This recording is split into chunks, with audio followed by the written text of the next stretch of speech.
Appreciate everybody being here, and looking forward to getting to work on Missouri today. I know our guys are excited to keep getting better, and that's really the message for this group is we're going to continue to improve in a lot of areas. A lot of things to clean up from the tape Saturday, special teams included, but in all three phases, that'll be the goal today, to keep moving forward, getting more depth, trying to prepare our guys to get better for this game this weekend. You raise your hand.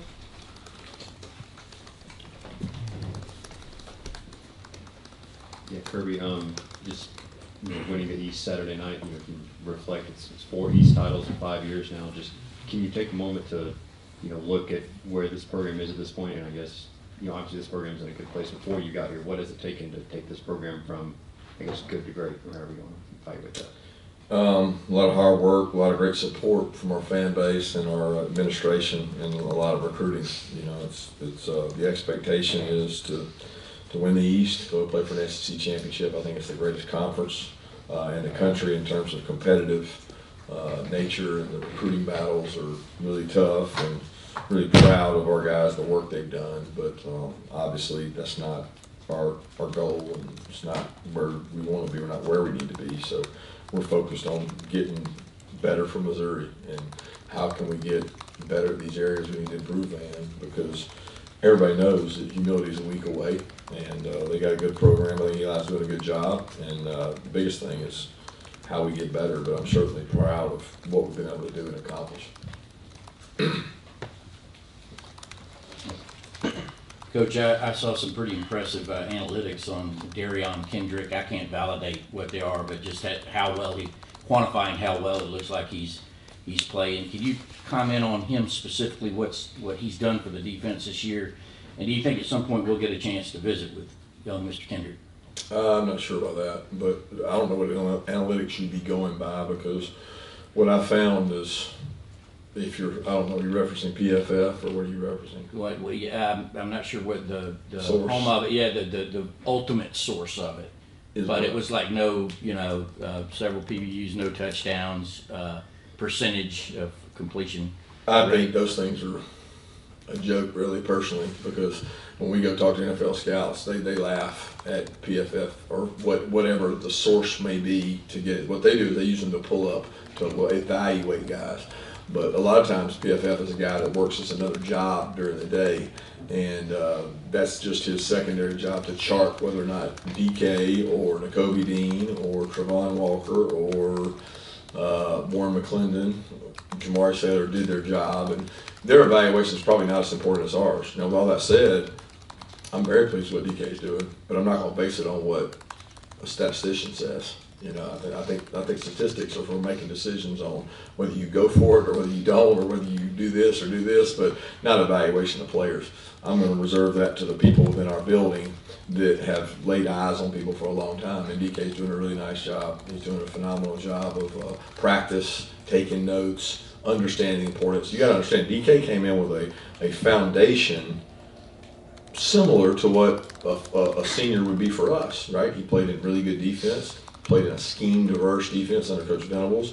I've been thoroughly impressed with how he handles practice, walkthrough. He is a consummate, dedicated senior to getting the little things right. And when you correct him, he handles it really well. So everything that those guys said about him over there at Clemson, that he's very coachable, he wants to do it right, all those things have been true. So I'm very pleased with that. Can he get better on the field? Absolutely. And he's been protected by a really good rush as well. And he's had some chances to make plays, and he's made some, and then some other ones he wishes he'd have back. But he gets to go against really good wideouts every day in practice. So I'm pleased with what he's doing, but not by way of anything out there that's evaluating people outside of our coaches. Hey Kirby, is Stetson Bennett's running ability kind of a separator when you guys have decisions to make about which quarterback to use when JT's healthy enough to play? Yeah, it's a separator, but I mean, there's things JT's better at than Stetson. But it's one of the things that's a factor. I mean, the mobility in a quarterback, guys, is critical. And it's not that JT's immobile. There's nothing there that says, oh, JT it's Stetson is. Stetson's very mobile. Stetson's been able to make some plays with his feet. I thought there were, I don't know, 5 or 6 plays in the game that were where his mobility was a factor. We had breakdowns, and you're going to have some on offense. And when you have those, you got to have somebody that can, you know, I guess get you out of a bad play. And I don't mean by way of check. I mean during the play. And he does a good job doing that. Kirby, how do you feel about explosive plays with the offense? And it seems like gradually, year by year, they are getting better, and even week by week this year, they're getting better. And why is that important? Well, explosive play is the number one trait to scoring points, in my opinion. I mean, it's probably the number one characteristic of teams that win games is how explosive you are, especially in today's day and age. So being able to be explosive is really important. We work really hard on it. Haven't probably been as explosive as we want to be in the run game, but the run game we have had has set up the play action, and a lot of those explosive plays have come off play action. So very pleased with where that is, and you know, it's not necessarily fair all the time too to our offense, because there's a lot of games we're not trying to score. You know, we got other guys in. So we've had some games where those guys didn't get an opportunity to score at will, to be explosive the whole game. When they've had to do things, they've done a good job of doing that. And I think that's important, but it's hard to measure us against a team that might have been in 5 or 6 or 7 really close games, because they might be playing it different.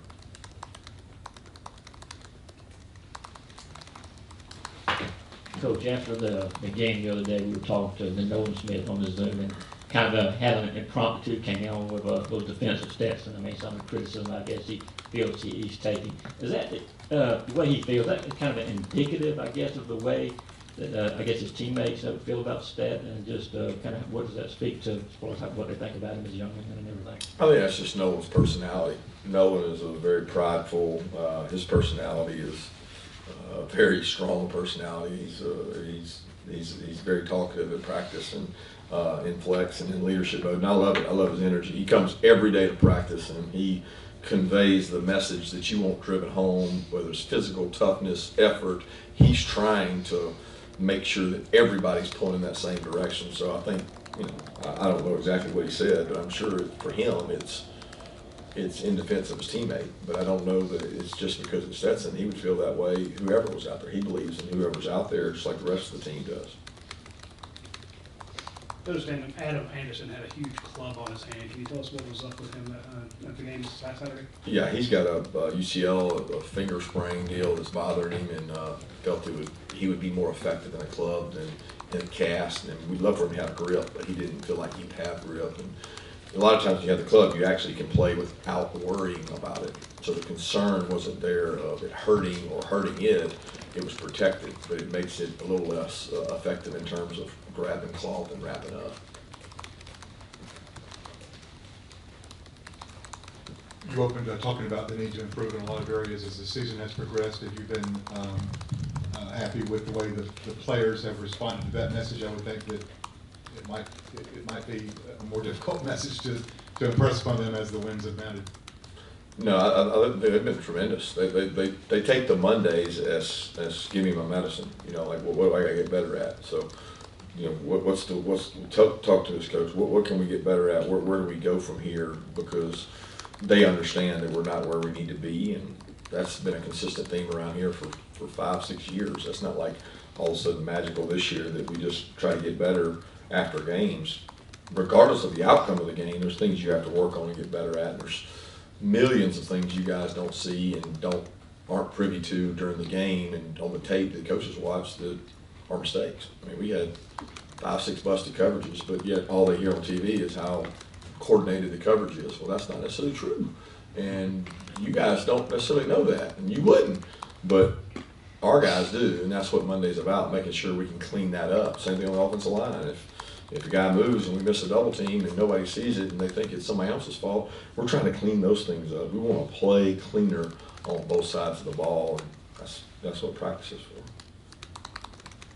Coach, Florida ran a couple trick plays, the halfback pass and the double pass, and you guys were able to stop them. Do you do anything in particular to make sure you're ready for those and you can stay disciplined on those plays? It's just that, discipline. I mean, you can't predict trick plays. You practice trick plays, but you never practice the right ones. So it just doesn't work that way, because there's infinite numbers of ways to run trick plays, and you really still doing your job. A lot more of it is, are your eyes in the right place? Are you looking at what you're supposed to look at? Because most mistakes on defense are done because my eyes aren't where they're supposed to be. They're not where they're trained to be.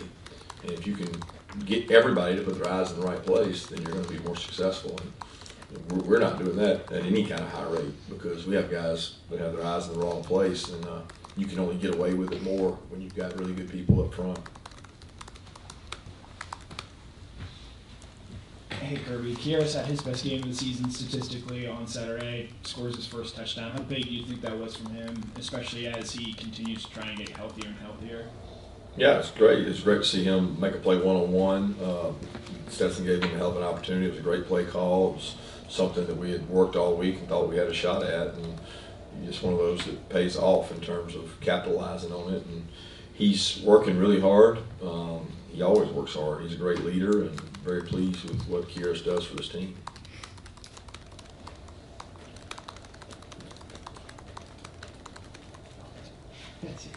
I was going to ask about Kearis too, but I'll ask instead about Podlesny in terms of, have you guys been able to pinpoint some of the inconsistencies with him, or it's just kind of the nature of the college kicker? I think he's been fairly consistent in terms of what he's done in practice, and that volume of work to me is much greater than the 15 or 16 kicks you get to see out there. He just hasn't been as effective when we needed him most. He's also been in some tough situations, different atmosphere in terms of what we're playing in front of. Can't let that affect you.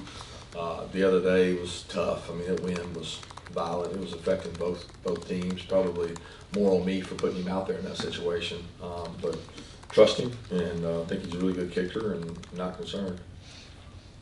Hey Kirby, you guys have had a lot of linebackers that are doing really well in college and now turning it up in the NFL. What do you think Dan England specifically do to help develop the linebacker group to have so much success in the NFL that we're seeing? You referencing the outside backers or inside backers or both? Both. Yeah, I think number one, that credit goes to Dan and Coach Schumann. They both do a tremendous job. One has the outside, one has the inside, but Dan does a good job calling the defenses. Glenn has done a tremendous job developing young linebackers, growing those guys so they can go on to be NFL players. And I think when guys make decisions on where they want to go to school, they want to see what you've done in terms of teaching, developing, growing players. And we've been really fortunate, outside backer and inside backer, to put a lot of guys at the next level. And that's because the defense we play is very similar to what they do in the NFL, and because we have good players. I mean, you want big size, speed guys, and we've been able to recruit to a certain size, speed criteria.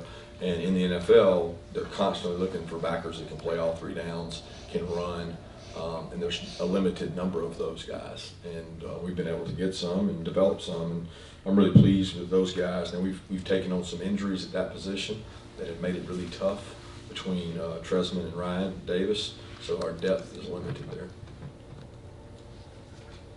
Kirby, after the game, you were talking about, you had a discussion with Q Ringo about, he was getting on another guy for the busted coverage there at the end. How do you balance, one, wanting player-driven leadership and guys holding each other accountable, but two, I guess, having to know that it's ultimately on the coaches to get guys in the right place? Oh, there's no discrepancy there. It's composure that I'm looking for, composure and discipline. I've got players all the time that get on other players, and they do it the right way, but there's a right way to do that, and there's a time to do that. It's not in the middle of the game or the play. So it's a learning experience, and he's very bright, very intelligent, and learns quickly. Kirby, in terms of Tyler Badie, what have you seen from him? He's top 5 in the country. What is it that he does so well, and what do you think the key to stopping him this week is going to be?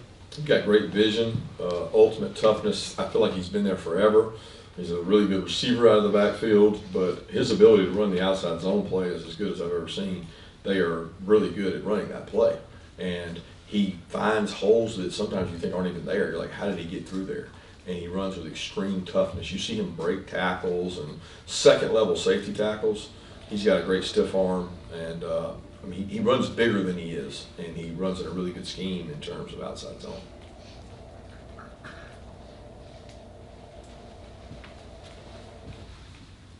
Coach, I saw you were quoted in an ESPN article recently about talking about being fortunate on defense to play behind a ball control offense.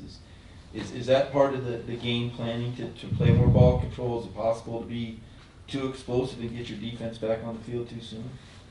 No, I would never. I mean, to me, we're trying to score points. We're trying to score points every possession. When you talk about ball control offense to me is being able to be explosive. Because in today's day and age, there is no such thing as three yards in a cloud of dust unless you're playing at one of the service academies. Because you're trying to score. You know, you're trying to score. You're trying to be explosive. It's a lot more important to us to be explosive than to just be 3 or 4 yards. There's been some games we've had to play a little different because of maybe a defense that was somebody played, or maybe our personnel wasn't the same because we only had 4 wideouts that were effective for a game. But we've had different mentalities, and we win with whatever it is that we have to do to win that game, whatever it calls for. And I think our offensive staff does a great job of coming up with that. Kirby, do you think Zamir is getting more comfortable as the weeks go on, or is it just a situational thing where maybe his productivity is just going up for reasons other than further away from the injuries? No, I think he's been really effective. I think he's gotten a few more opportunities because of Kendall and Kenny's injuries. So his opportunity has gone up a little bit more. I think we're running the ball really well. I think our explosive nature of play action has helped him, because just like us running the ball makes it easier to be explosive in the pass game, us being explosive in the pass game complements us being able to run the ball better. So he's gotten good opportunities. He's taken advantage of it, and the design of some of the runs in the run game have helped. You know, so I think that's a big piece of it. But I'm really proud of what Zamir's been able to do. He works so hard. I think he feels like he's completely healthy for the first time in terms of breaking tackles and having strength and not being dinged up. 2 more questions? Kirby, with Dom Blaylock, I guess it's the hamstring that's been the biggest concern. Is there a timeline, or is it tricky with that injury?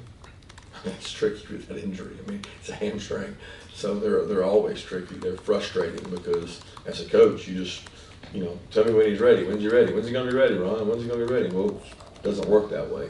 As long as he does what he can, he's strengthening the muscle. He's strengthening himself down there, and he's done everything we've asked, and he's trying to get back, and he's much closer this week than he was last. But it's a patient process when it comes to hamstrings. Coach, so Marcus really rejects something like had the cramping or something he had here today the other day, like when he came off the field. Yeah, he had some cramps, and he was fine. Thank you.